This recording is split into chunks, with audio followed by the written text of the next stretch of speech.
Hey everyone, how's it going? And welcome back to Citywide Bytes. Well, folks, we are right in the middle of October, so it is spooky season. It's the dark time of the year. We're talking about all things horror and spooky stuff.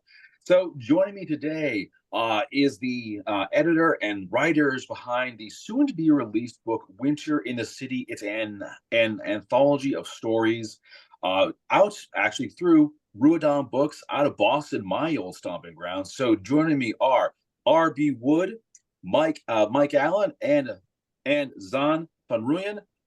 Welcome to the show, everyone. I appreciate you being here. Thank you, Max. Thanks for having us all. Yes. All right. All right. So, RB, why don't we have you kick things off here? Just give us a quick run through as to what this anthology is all about. Sure. Winter in the City is the first of a series of planned anthologies from Ruadán Books. It is exploring really darker fiction and really kind of the darker sides of humanity, but using the city as almost a sentient character in the book. The plan was to have an anthology of some invited folks, as well as pick some folks that were new to us, right? Not necessarily new to writing, but new to us. And it worked really, really well. I mean, we have Mike Allen is one of the folks we invited, and Mike I've known for over a decade. And Xan was one of the folks we found via the 522 slush stories we read. Just bloody brilliant story about Helsinki. Mike wrote about Lewisburg. And we have 18 stories in total telling dark stories about the city. And some of the more famous people who have written in, Brian Evanson's part of it. Richard Kadri of the Sandman Slim series is a part of it.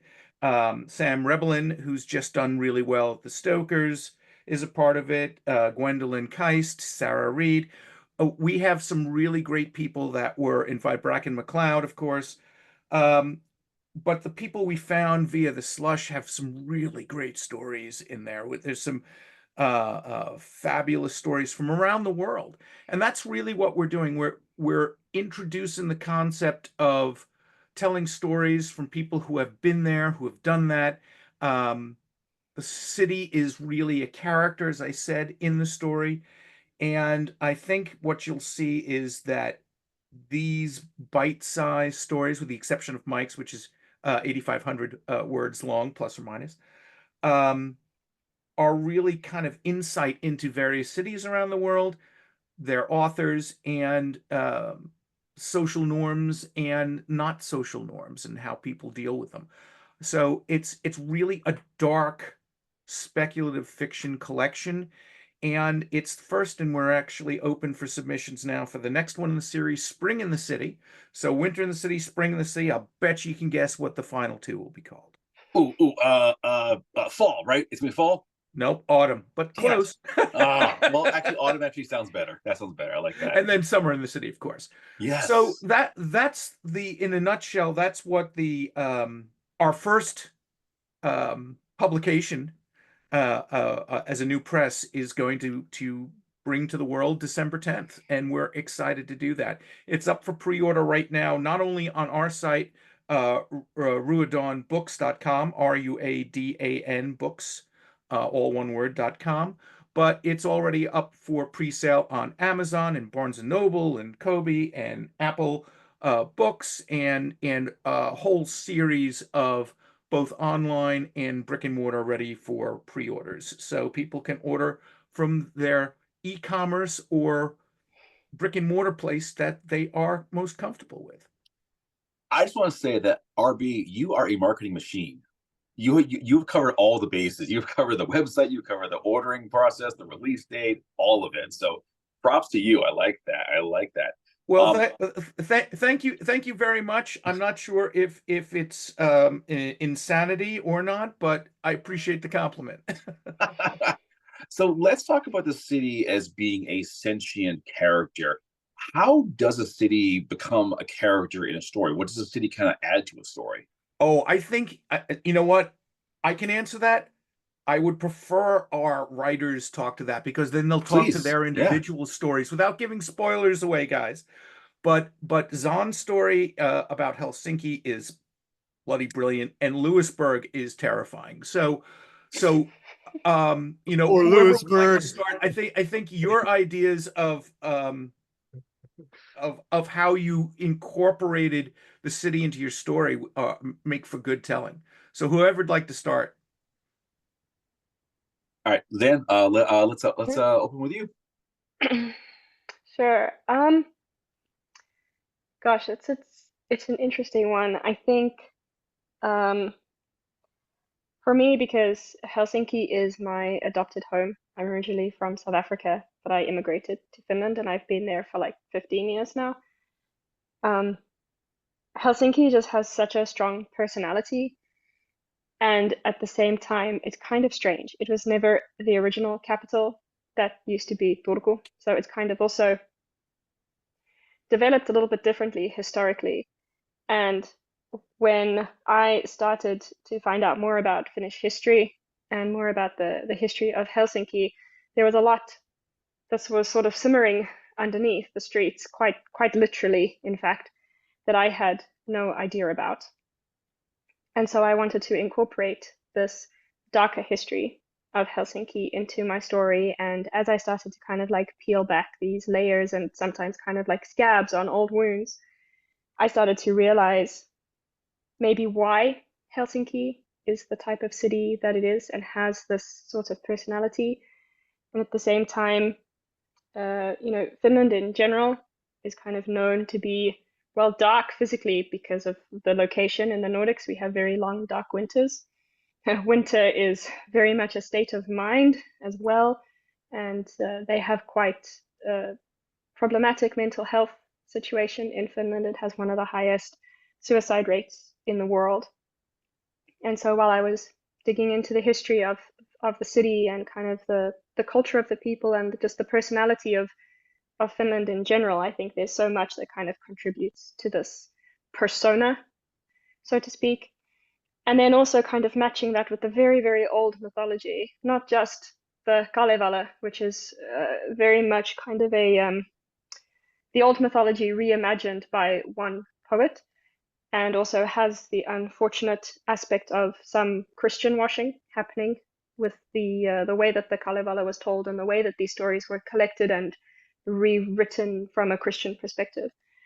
So I try to dig beneath that to the very, very old pagan mythology of Finland and sort of started to see these parallels in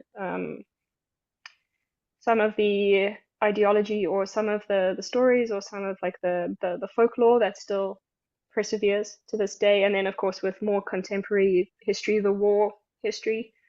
Finland is a fascinating place. It's one of the few countries that fought on both sides of the war and has a very interesting history related to its treatment of the Sami people, the way it's been under Russian rule, Swedish rule.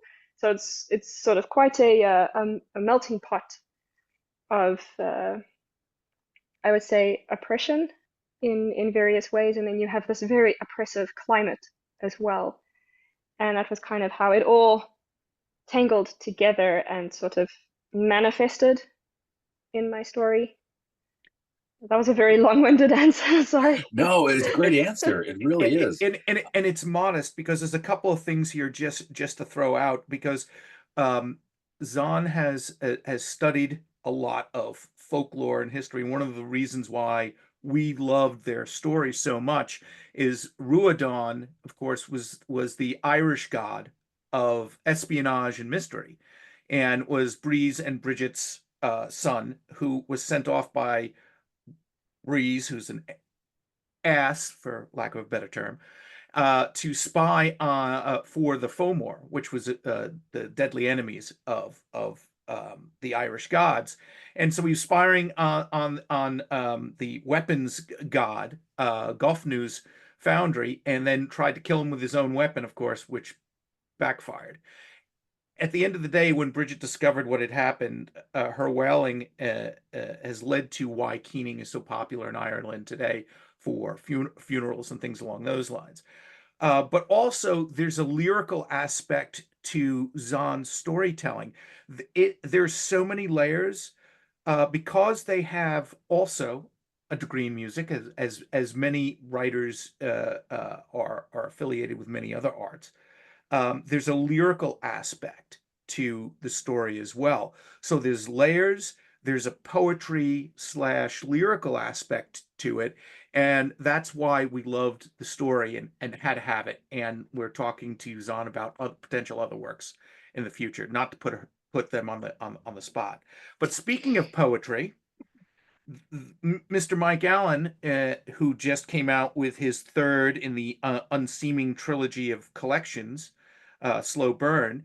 Let's talk a little bit about your and what you did with the bluntness of Lewisburg and your story. Lewisburg. All right.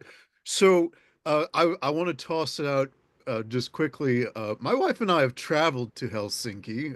We went to Worldcon back in 2017, and it was an experience that we treasure, both, dark and light aspects of it. I just wanted to toss that out. Regarding my story in Winter in the City, I was absolutely sort of bowled over when Rich or RB or whatever, what do you prefer I call you for this? Just don't call me late for dinner, man. All right. So when he invited me to be a part of that, and I had an idea already partially drafted for a story that needed to be set in a borderline Civil War town. Just to give a little bit more background, I live in Roanoke, Virginia, which is in Southwest Virginia, kind of right in the Blue Ridge Mountains, right at the edge of the Appalachian Mountains, definitely on the Confederate side of the war. So not a border town. And so I searched on a West Virginia map and I found Lewisburg, and I already was somewhat familiar with Lewisburg because in the years when I was the arts columnist for the newspaper here, I would occasionally I would occasionally hear about things going on there in Carnegie Hall. Lewisburg has a Carnegie Hall. I think there's like 7 of them total in the world. Most people sort of think of the great big one in New York, but there are others, and Lewisburg has one. And so I decided that that should be the place, and ended up with Anita, my wife and kind of partner in all things creative and criminal, traveling there and doing some on the ground research, actually visiting Carnegie Hall, visiting the restaurants and shops and the downtowns, and driving through the neighborhoods, and uh, all the time kind of collecting mental and some physical data. I'm taking notes on, okay, what can I steal from this that's going to fit with this idea I'm bringing here. And I'm going to presume from the fact that the story is in fact coming out as part of Winter in the City that it worked. But so I tend to write horror or dark fiction of some angle when left to my own devices. And I had in mind all along that this was going to be a horror story. So maybe not necessarily anything that the Tourism Bureau of Lewisburg would be particularly fond of. But I found the material that fit what I needed, uh, in that we're not supposed to go into spoilers, but uh, my choice of villain in this story is perhaps not the typical choice one might expect when approaching an American Civil War story. But I found the background that I needed for that. And Your dancing is excellent, by the way. thank you. Uh, and also, there are extra details that just fleshed out that just fleshed out aspects that I had not necessarily thought of before, especially related to what winter would be like in Lewisburg. I also have to add, I have to tease you, RB. He made the mistake of, when he gave me the invitation, telling me what his word limit was, and then telling me what his real word limit was. And I was like, aha, I think I'm going to need that space. And, and that is noted for future reference, by the Yeah, way. yes. But I, I always fret, when writers kind of hype their own work.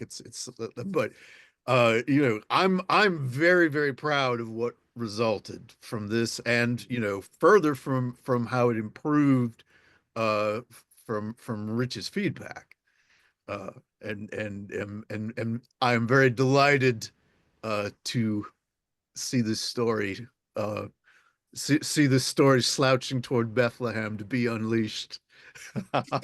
It's coming sooner than we'd like. We are also doing a live event for on the 10th. Unfortunately, because it's in the middle of the night, we're doing it 7 p.m. Eastern time. It's the middle of the night for some of our folks in Europe.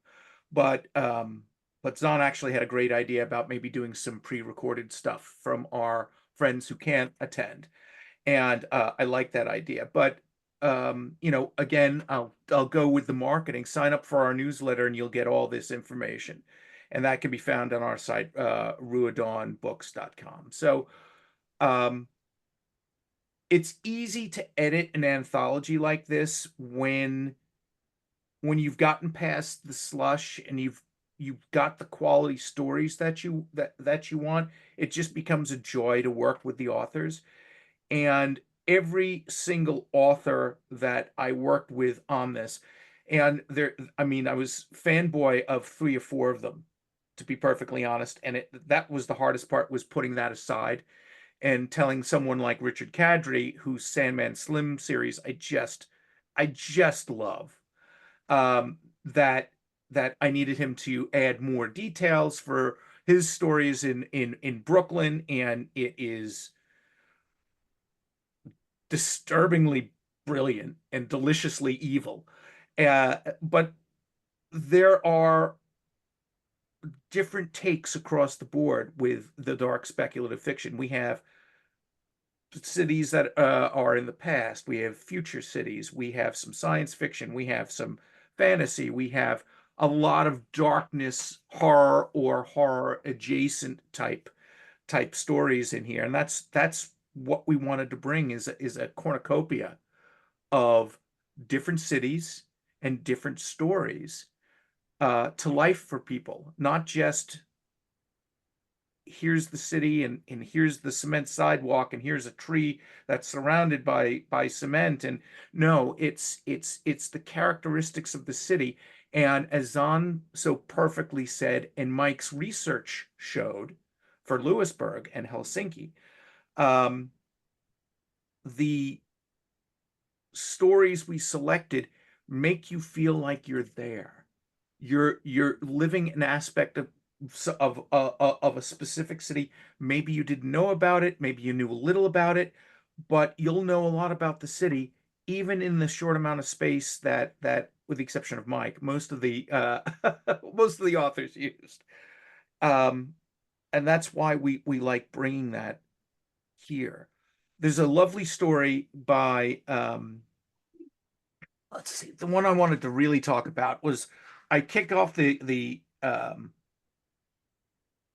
anthology with a story about Dhaka by Anjem Choudhury, and it's a bloody brilliant piece. But there's all sorts of fun stories. There's one by Mars Albin about Manila, and she's in Manila, and you get a really feel for what society and the restrictions of society. It's a marvelous story about a woman who is gay in a society that doesn't accept gay individuals, and it's really heart-wrenching, touching, and an oh yes type of story.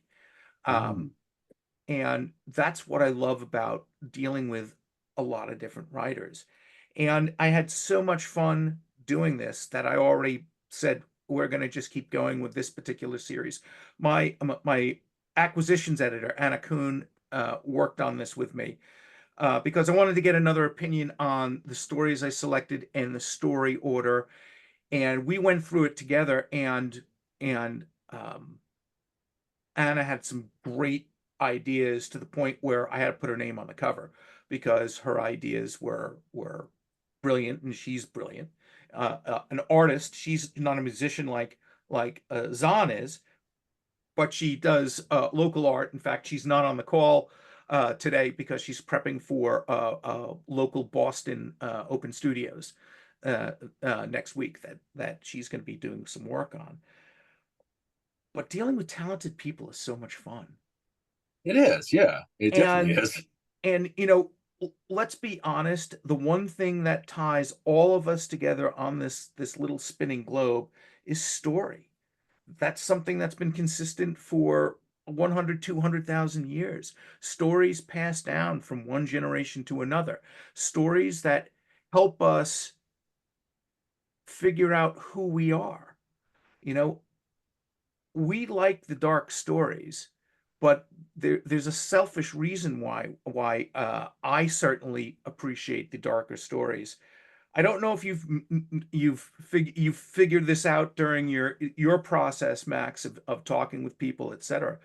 But the people who write the dark stories tend to be the nicest people out there because they're getting the darkness out on the page.